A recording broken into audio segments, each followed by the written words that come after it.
Isi-share ko ngayon sa inyo yung mga maling pananaw sa kung paano maiiwasan ng sexual lust. Hanggang ngayon ba nag-i-struggle ka pa rin sa sexual lust? You've tried many different ways pero bumabalik ka pa rin sa panonood ng pornography. And kapag nakakakita ka ng mga bagay or tao, ang bilis mag-trigger ng sexual lust or urge sa katawan mo. Yung tipong gusto mong iwasan pero nahihirapan ka pa rin. And alam mong sincere ka naman, talagang totoong gusto mong labanan at tigilan na yung ganong klase ng kasalanan. Pero ang hirap, talagang pabalik-balik ka pa rin.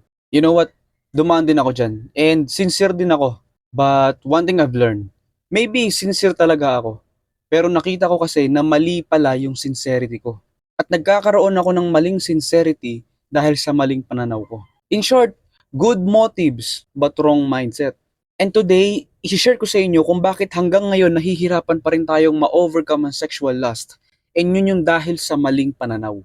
And guys, this is very important. Hindi to gawa-gawa lang or hindi ito imbento lang. And i-share ko rin sa inyo yung mga na-experience ko and natutunan ko habang ginagawa ko to. Number one na maling pananaw is yung i-challenge ang sarili. Kumbaga, ang tingin niya sa pag-iwas sa sexual lust ay isang challenge. Kung kaya ba niyang hindi manood ng porn, kung kaya ba niyang hindi mag-masturbate, or any such na mas malala pa dun.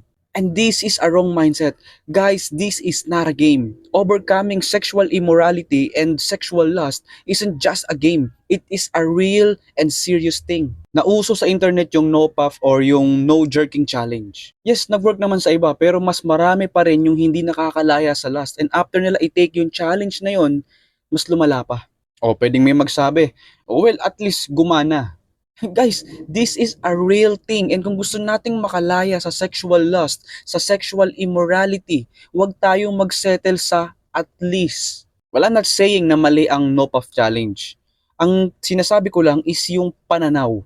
I-evolve natin or mas taasan natin yung pananaw natin sa kung paano natin ma-overcome yung lust. Kasi hindi po ito game na i-take mo as challenge. Kasi pag sinabing challenge, iti-take mo yung isang bagay na hindi ka sanay. Iti-take mo yung isang bagay na hindi ka galing doon at hindi ka para doon. And iti-take mo yung isang bagay as opponent mo para ma-challenge ka at masabing challenge yun. And parang ang pangit naman, opponents mo yung pag-iwas sa sexual lust. Bakit? Tama ba na may sexual lust sa katawan natin para kapag sinubukan nating iwasan yun, challenge yun, opponent yun? Tama lang ba na mag-sex out of marriage? Tama lang ba na sabihing challenging ang hindi manood ng porn? The answer is no. Because the Bible says in 1 Corinthians chapter 6 verse 19 to 20, our body is a temple of the Holy Spirit. So ang pag-overcome ng sexual lust is a right thing to do and not a challenging to do.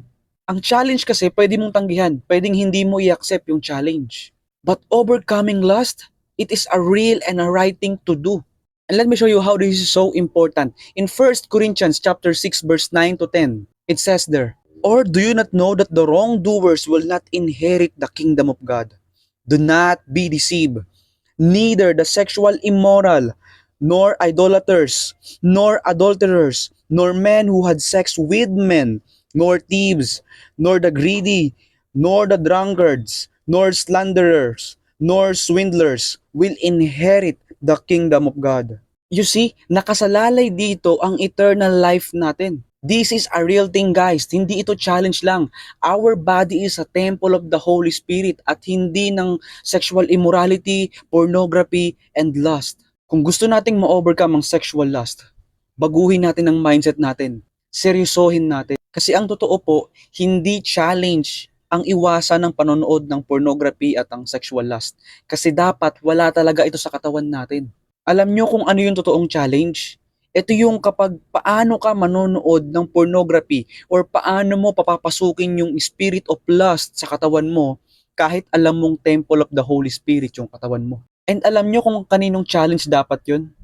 Sa Diablo, kay Satan. Pero alam nyo kung ano yung nangyayari? Hindi na na-challenge si Satan kasi tayo mismo yung may gusto ng lust. Tayo mismo yung nakikipag-battle sa lust na dapat sana kay Satan. And this is the number 2 na maling pananaw.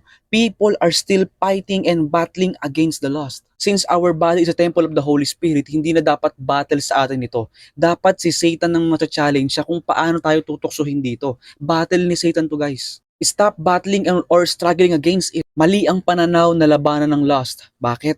Yung battle na para kay Satan, kinuha natin. Alam nyo kung bakit nahihirapan tayo makipag-battle sa lust without knowing na si Satan pa-chill-chill na lang? Because instead na lumayo or mag-flee tayo sa sexual lust, sa sexual immorality, lumalaban pa tayo. Tandaan po natin, hindi palaging si Satan yung may kagagawan ng sexual lust. Yes, sinabi sa James chapter 4 verse 7, "Submit yourselves then to God. Resist the devil and he will flee from you." So ang sabi dito, kapag pumalag tayo kay Satan, lalayo siya. Pero mangyayari lang yun kung meron tayong authority galing kay God. And maraming tao ang lumalaban sa tukso pero natatalo. Why? Kasi walang authority ni God. Next, maraming tao kahit na nagre-resist na sila, ay bumabagsak pa rin sila sa tukso, especially ang sexual lust. You know why?